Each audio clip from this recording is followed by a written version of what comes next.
Good morning and welcome to the FLW TV Weekend Review Show. My name is George Harbey and I'm joined by Billy Mulley. How you doing, Billy? Yeah, I'm not too bad. Getting over the hangover of the weekend result against Swansea, but we'll get on to that, I'm sure. Yes, we will do indeed. And also Marcus joins us as well. Marcus, how you doing, mate? Yeah, I'm very well, thanks. No rest for the wicked. Another thoroughly entertaining weekend of action in the Football League. And yeah, looking forward to reflecting on it this morning. No, absolutely. It's been a full fixture list pretty much from Championship League 1 and League 2. Plenty of enthralling results to focus on. So as always, make sure you subscribe to FLW TV on YouTube. Give us a follow on Twitter as well. And any fans want to comment and ask us a question, then make sure to do so on Facebook, Twitter and YouTube. And we'll get the panel to answer your questions. So without further ado, let's get into our first game of the morning. Yes, myself and Alfie Burns were at the Johnson Stadium as Forest got their first win of the season after a long time. Goals from Lewis Grabban in the first half and a Lee Nichols own goal in the second half ensured that Forest would have a 100% winning record under interim boss Stephen Reid before Steve Cooper takes charge there. Billy, coming to you first. I mean, for a much needed win for Forest after 8 games. What was your thoughts on the performance? Well, yeah, first of all, it was a great win for Forest against the Huddersfield team that we've spoken a lot about, who have been oozing with confidence, started the season off very brightly. And the way the game sort of seemed to pan out, lots of Huddersfield possession, but they rarely threatened. And I think that's a big credit to the Forest defence, especially after recent events. It could have all gone pear-shaped, but as you say, Reid's come in, interim charge, and has got the result done. Quite often we do see that, and that's the way it's worked again. I think the goals were taken well. Brennan Johnson does excellent on the wing there. It seems sort of a dead situation, shows electric pace to get down that line and pinpoint cross to Lewis Grabban, who looked like the old striker he has been, just straight into the back of the net, no questions asked whatsoever. And then the second goal, I think it was Lolly that reacts well to the deflection and does what he does best, puts it into a dangerous area. A slight bit of luck that you need when you're in Forest situation. And then after that, they managed the game excellently. And just switching from a 4-2-3-1 to a 3-4-3 seemed to work wonders. Definitely. I mean, not many people expected the result, Marcus, but again, not many people also expected the 3-4-3 formation to come into play. Forest switching from their usual 4-2-3-1, but that seemed to really work well for them. I mean, what did you think of the performance as well? Yeah, massive kudos in the tactics to Stephen Reid to switch up the system straight away.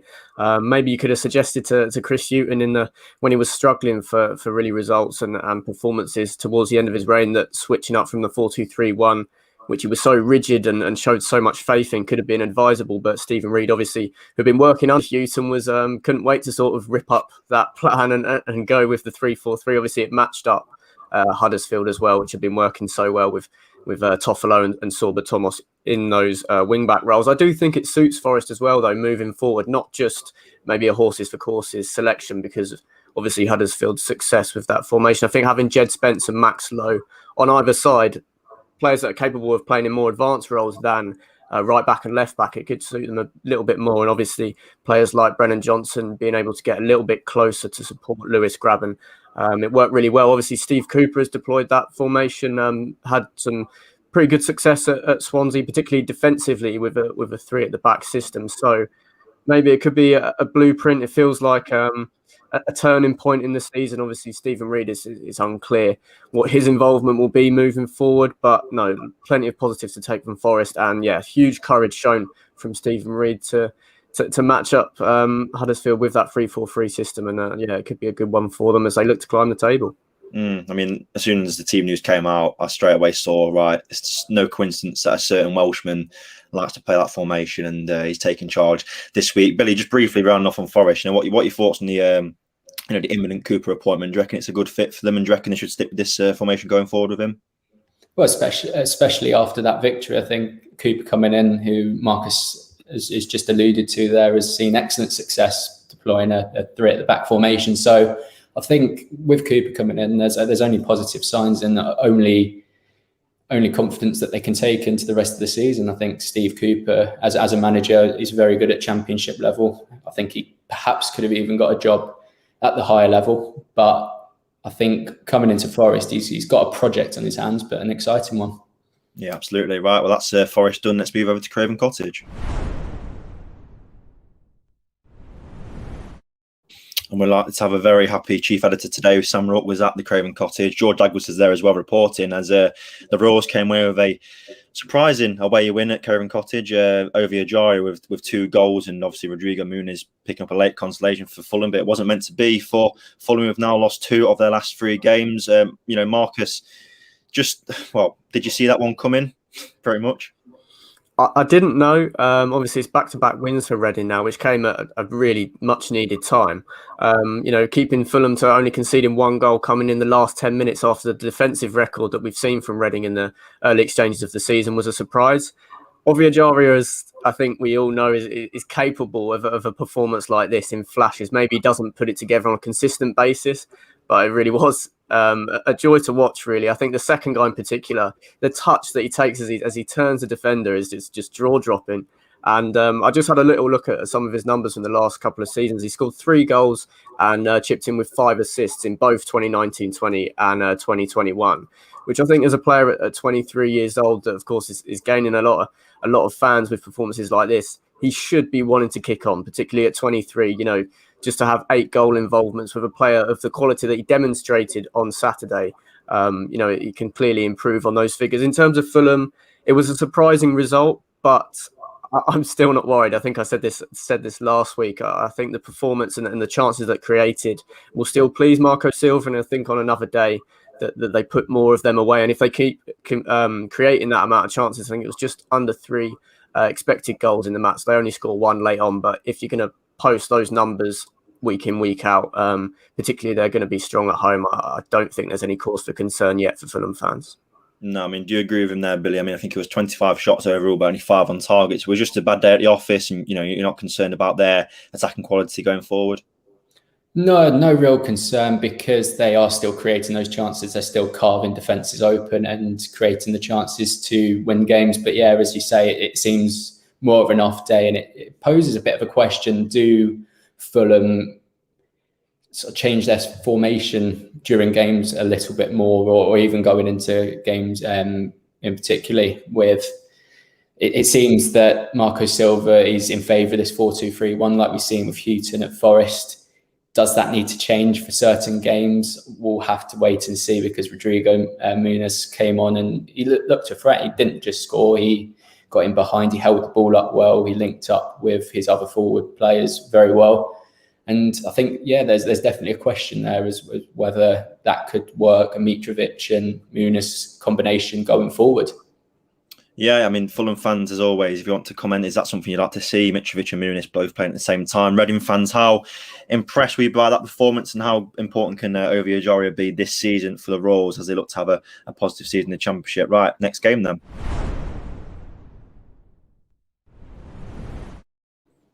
Yes, another positive result for Sheffield United, who seem to be moving out of first gear. 11 goals in the last 3 games, and another big win today at the weekend. Sheffield United 3, Hull City 1. Billy Sharp sent them on the way in the first half. Missed a penalty as well, but they weren't left to rue their mistakes, as John Egan scored a quick-fire brace. Keane Lewis Potter got one back for Hull, but another win for the Blades.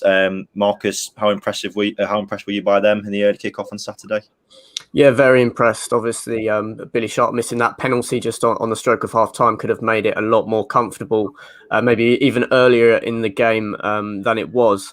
I think you have to ask questions of Hull City. I think some of the marking. I think putting Malik Wilks, maybe your flair player and attacking forward, marking what proved to be the most dangerous aerial threat in the box, John Egan for Sheffield United, is something that obviously is easy to say in hindsight, but maybe Grant McCann might be reflecting on after the match. But no, Sheffield United were very comfortable. Morgan Gibbs-White obviously with a pinpoint cross to enable Sharp to take the lead for the Blades, and he really did run the show at times. Once again, obviously Egan takes the headlines with the brace, but Gibbs-White is just proving such a good addition late on in the window. No panic buying there. They knew what they were getting in Gibbs-White, and he's really proven to be a pivotal player in them looking to climb the table. He's got 2 goals and 2 assists in just 3 league games. I think he potentially could be looking at getting double figures in both the goals and the assists records by the end of the season. He really is carrying them on his shoulders at the moment. Obviously, 2 set pieces, which Conor Harahan whipped in for Egan. So good for him to start chipping in the creative contingent. But no, Morgan Gibbs-White ran the show again. But yeah, positive signs for Slavisa Jokanovic and Sheffield United. Absolutely. I mean, Billy, Gibbs-White has been fantastic in the early part of this time at Sheffield United. I mean, I think it was Bruno Lage who came out and said that he didn't want Morgan Gibbs-White to go in the transfer window. Are you surprised that Wolves, given the start he's had, have wanted to let him leave on loan? Yeah, especially when you consider Wolves' start to the season, they've struggled for goals. And Morgan Gibbs-White, Jokanovic said it, he's a Premier League player, and I think he should be operating in the Premier League. But that comes as a great boost to Sheffield United, who are reaping the rewards at the moment. I think the business that they've done late on has been pivotal. They went into the international break just before the window shut, 1 goal in 5, and now they're 11 in the last 3. So it's a big shift of emphasis, and I think definitely they'll be looking at the promotion places again with an eager eye. Absolutely. I mean, we weren't going to touch on this as well, but in terms of a whole perspective, that was the first goal they'd scored in the league since the opening day of the season. And obviously, Keane Lewis-Potter was the man who got that. He's been linked with, a few Premier League clubs at the weekend. I think it was Southampton who were linked with him. I mean, Marcus, just brief touching on Lewis-Potter from what you've seen of him. Is he someone who you think could make that step up to the Premier League in this season, or do you reckon he needs more time to, acclimatise and then make the move to someone like Southampton, for instance? I definitely think he needs more time. I think even last season when Hull won the League One title, he wasn't really playing week in, week out. If he did go to a Premier League club this season, I'd be hoping from a development point of view that he got loaned out straight away for the rest of this season. I don't see him forcing his way into a Premier League side. Definitely not in the rest of this campaign. Obviously, Hull would be desperate to hold on to him because he is such a live wire up top for them. And that was probably the one positive to take out of the match, was that they ended that near on 7-game goal drought. So yeah, he looks a really exciting player, and maybe one that could be applying his trade a bit higher up in the division.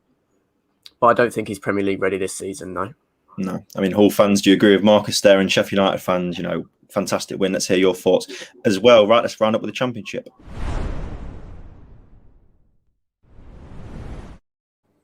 Bit of a sore one this is for Billy Mulley, who was there at Kenilworth Road at the weekend as Luton stormed their way to a 3-0 win lead at half-time. And then Swansea came fighting back thanks to Jamie Patterson, Olivier Ncham and Joel Pirot. Billy, you were there. I mean, what a game, first and foremost. At 3-0 up at half-time, did you expect that fight back from Swansea? Did you see any signs in the first half of them, galvanising a turnaround?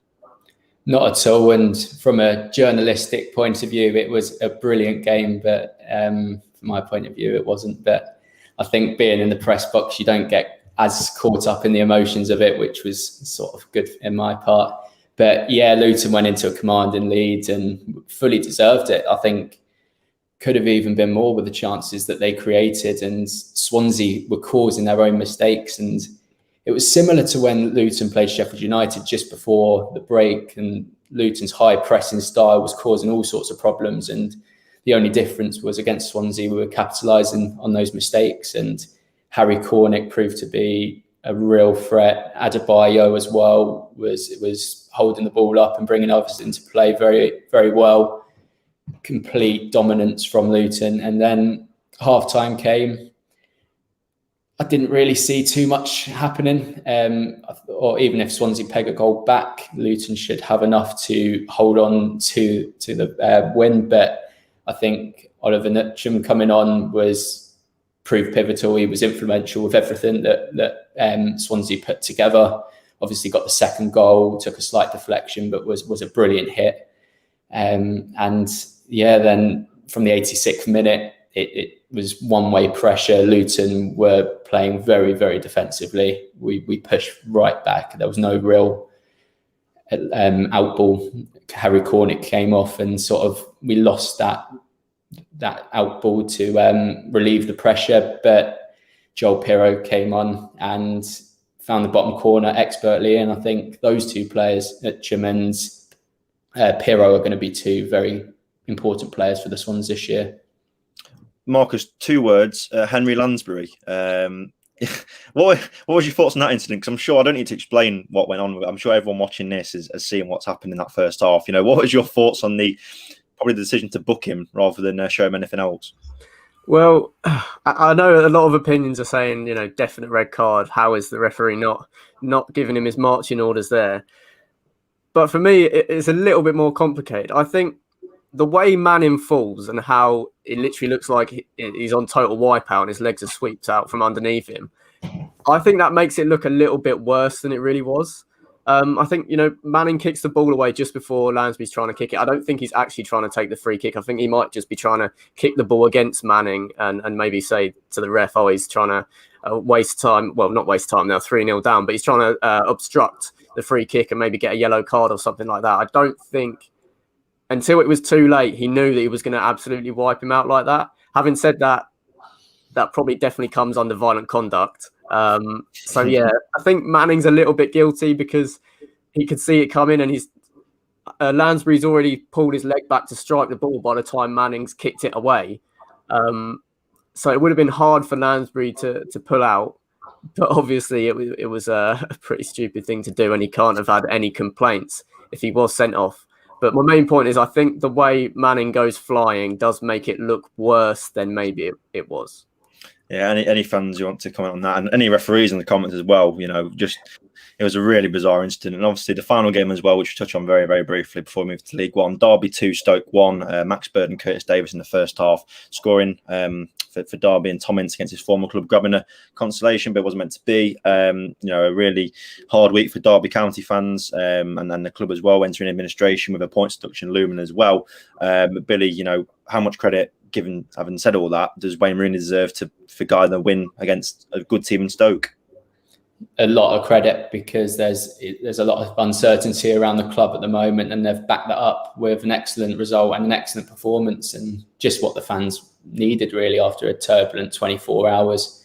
There's players now worried about their future, club staff all around from sort of coaching level to admin are all worried about their jobs, and yeah, to back that up with a 2-1 victory against a Stoke team that are full of confidence at the moment is an excellent thing to do, and just, as I say, what the fans needed. And I think that it's hard to judge what that means in the context of everything, because we don't know a final figure of what Derby could be deducted, and it's quite difficult to put a finger on and what that does for their chances of survival, but that is definitely what they needed at that time. Absolutely, hoping for a positive outcome with all things Derby County. Right, let's move into League One.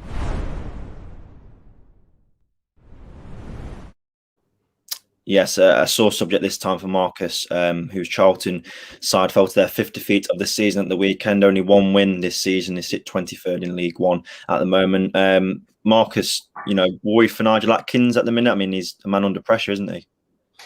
Definitely, yeah.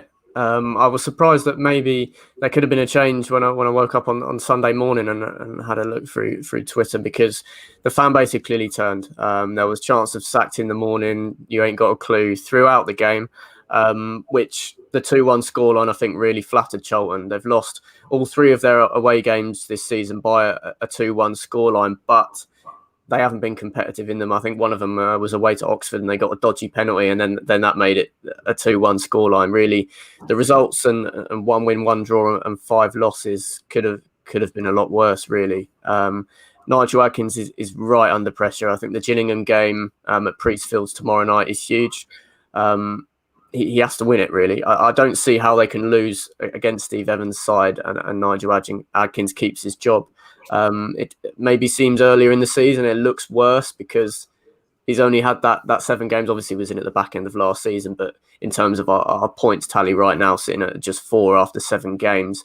But it's the performances that go alongside the results. You know, at least if you lose a game by 1 goal, you want to sort of look into it and see some patches and see some promise to take into future weeks. And you know, it was another goal from a set piece. Charlton have hardly scored any goals from open play so far this season. I think it might just be 2 or 3 in 7 matches. So the process is really concerning. The points tally is really concerning.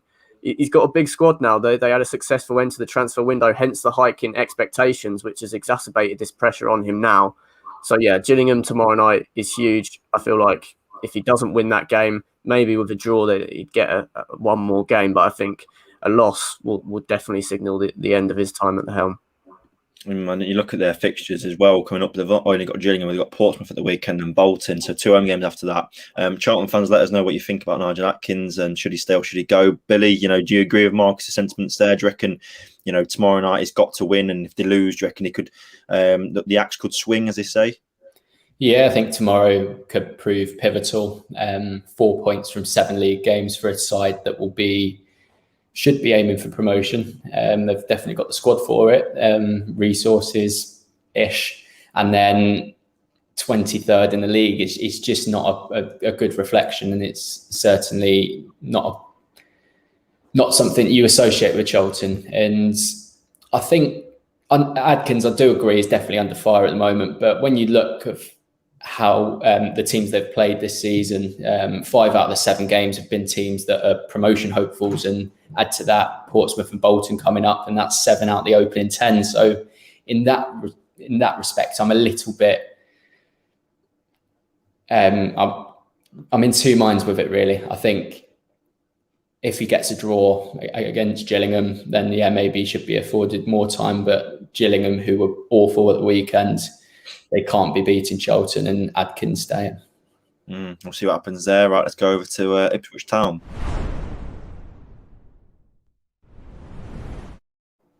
Yes, Ipswich Town have finally won a game this season, despite bringing in about 300 players in the summer. Macaulay Bonne scoring the only goal at the LNER Stadium. Easy for me to say. As Ipswich finally get to win. Obviously, after the game, Mark Ashton, the CEO, was filmed, high-fiving every single Ipswich fan in that away end. Very happy man indeed. About time, really, Marcus, isn't it? Really, Ipswich finally get off that win and get the monkey off the back. Yeah, so it's a huge relief for Paul Cook. I think it had been coming. They've been in the lead in games and got pegged back a few times this season. But obviously, I think a win over, I'd probably call Lincoln a direct rival in terms of a team that you'd expect to be finishing in the top half and maybe even pushing for the playoffs, that have had a slow start. Obviously, he built that momentum with a thumping 5-1 win over Cambridge last weekend. So for Ipswich to go there, keep what I think is their first clean sheet of the season in the league, and get the win, obviously, is very impressive. It was only a matter of time. I don't think we could see Ipswich sort of dwindling in the bottom half for any sort of longer period of time this season. But the first win is always going to feel massive. The pressure was on Paul Cook. The fans were getting even more frustrated. He's calling for time for the players to gel. Hopefully this can be a turning point for them. And Macaulay Bonne is clearly having a good start to the season. There's been a lot of players that Ipswich have brought in that haven't maybe hit the ground running, but you definitely can't accuse Macaulay Bonne of that. It's 5 goals already this season. I think he should definitely be targeting 20 in this league. He had a disappointing season last season at QPR, playing mainly second fiddle to Dykes and Austin. But I think coming down to the third tier, where hopefully he's going to keep on getting the chances created for him, he should definitely be able to keep firing them in as they look to climb the table. Billy, Ipswich fans as well, make sure you comment and say what you thought for that win. Billy, 2 home games now for Ipswich, albeit one against Sheffield Wednesday, but against Doncaster. Do you reckon that win against Lincoln will now, ignite some really impressive winning run going forward? Do you reckon now they've got that off, the pressure's off, and they could just keep on flying up the table now? They definitely have the potential to, definitely have the squad to. It's a tough, very, very tough division. I think we've seen that already. Ipswich have experienced that already, but also grabbing that clean sheet is also a massive, massive turning point, I think, for them. They still concede the most goals in the division, so keeping clean sheets, that's what wins your titles usually. So I think they'll take big encouragement from that. And as you say, it's 2 important home games coming up, but before that, it's Wycombe. So that means Wycombe and Sheffield Wednesday are coming up, and they're 2 teams that are going to be up there at the end of the season. So they're going to be tested very quick after this victory. And I still remain hopeful for Ipswich that they'll be there or thereabouts come the end of the season. They have made a lot of changes, as you say, and they do have the squad to compete at the top end of the division and win promotion to the Championship. So it'll be interesting to see how these next couple of games play out.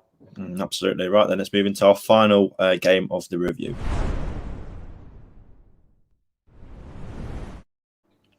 And it comes in League Two, and Bristol Rovers fans aren't a happy bunch at the moment. They lost 3-1 to Leyton Orient at the weekend.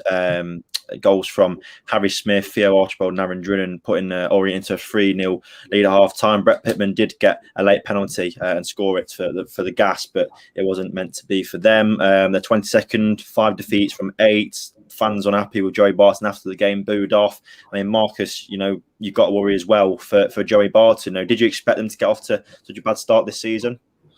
I didn't, particularly after Joey Barton did such a good job at Fleetwood Town. I think Bristol Rovers, he kind of saw the opportunity, particularly after the relegation, that they'd be able to compete at the top end. They made some good additions. I looked at Paul Coots, Harry Anderson, Luke Thomas. There was some more. Aaron Collins came in from Forest Green Rovers and thought they're excellent signings at League Two level, but it hasn't quite happened yet. I definitely do fear for Barton and the security around his job. I think his relationship with the fan base, even with them outside of the ground at the back end of last season, was a little bit sketchy. I think towards the back end, he was trying to claim that this relegation shouldn't go on his CV as a manager because he came in too late, even though he had a fair chance to keep them up last season. So I'm not sure how that arrogance, you could say, is going to go down with the fan base, and compounded by this terrible start.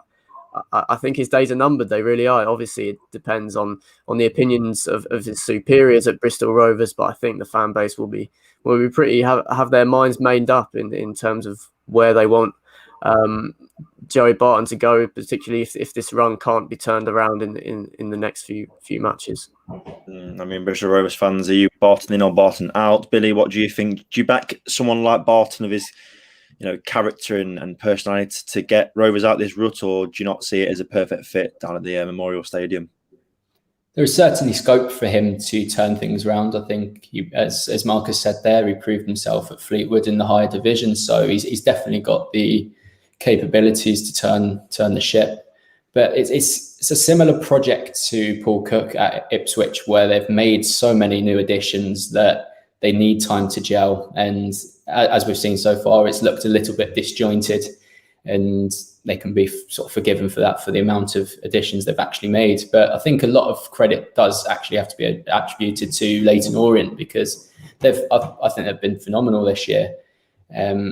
7 goals in the last 2 games now, and similar to what we said with Charlton earlier, they've played some, I think 6 of their 8 games have been against promotion hopefuls, and they've come out the other way and sit seconds. So Leyton Orient, I expect big things for them this season. The front three of Archibald, Smith and Drinnan all scoring for a second successive game.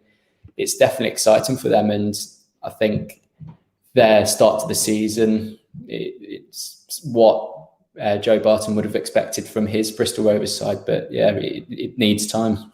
Kenny Jackett doing a good job with the O's. Right, that wraps up today's weekend review. Then no more shows from us today, but tomorrow we've got 3 lined up for you. It's Carabao Cup action this week, so Manchester City face Wickham, so we're going to have 2 fans, fan from either club to preview that one. There's also a Blackpool takeover tomorrow at 10:30 and a Peterborough United takeover at 2:30. But as always, make sure you subscribe to FLW TV on YouTube, give us a follow on Twitter, and as always, thank you very much for watching, and we'll see you next time.